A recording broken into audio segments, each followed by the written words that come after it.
Latar belakang berdirinya organisasi wanita tidak terlepas dari peran R.A. Kartini dalam memperjuangkan kedudukan status perempuan, khususnya bidang pendidikan. Tujuan organisasi wanita tidak untuk kegiatan berpolitik, namun lebih kepada perbaikan hidup keluarga, mempertinggi kecakapan perempuan dan pengetahuan tentang makna perkawinan.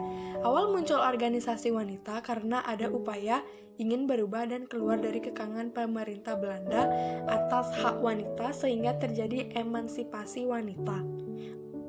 Organisasi-organisasi wanita pada masa pergerakan nasional yaitu satu Keutamaan Istri 1904. Organisasi Perempuan Keutamaan Istri dibentuk pada tahun 1904 di kota Bandung. Tokoh pelopornya bernama Raden Dewi Sartika. Tujuan didirikannya organisasi ini yaitu untuk memberi pengetahuan kepada kaum wanita terutama agar bisa membaca, menulis, berhitung, dan keterampilan dalam hidup berumah tangga.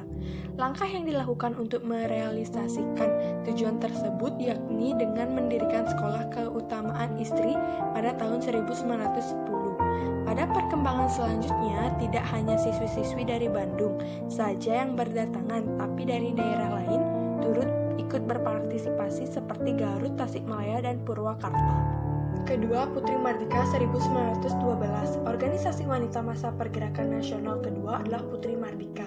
Didirikan di Jakarta pada tahun 1912, tokoh pelopornya seperti R.R. Rukmini, R.A. Sutina Joyo Pranoto, P.A. Subarudin, dan Sudikun Tondo Kukumo. Menurut sumber yang didapat penulis, organisasi ini merupakan bagian dari Budi Utomo. Tujuan dan tugas-tugasnya yaitu memberikan bantuan beasiswa dan bimbingan kepada kaum wanita dalam menuntut pelajaran maupun berpendapat di muka umum. Selain itu, organisasi Putri Mardika juga rutin menerbitkan majalah di tiap bulannya. Ketiga, Kartini Fund 1912. Organisasi Kartini Funds atau Dana Kartini pertama kali dibentuk pada tahun 1912 di kota Semarang. Didirikan oleh si T.H. van Deventer, salah satu tokoh politik etis. Berdirinya Kartini Funds merupakan realisasi politik etis atau politik balas budi pertanggungjawaban atas kegiatan tanam paksa yang sangat merugikan kesejahteraan rakyat. Melalui Kartini Funds, berdirilah sekolah-sekolah untuk kaum wanita. Pada tahun 1913, berhasil mendirikan sekolah Kartini di kota besar seperti Jakarta, Semarang, dan Bogor. Di tahun berikutnya, berdiri juga di Surabaya, Malang, Madiun, Pakalongan, Rembang, dan Cirebon. Keempat, KHS atau Kerajinan Amal Setia. Tokoh pelopor berdirinya Sekolah Kerajinan Amal Setia adalah Ruhina Kodos.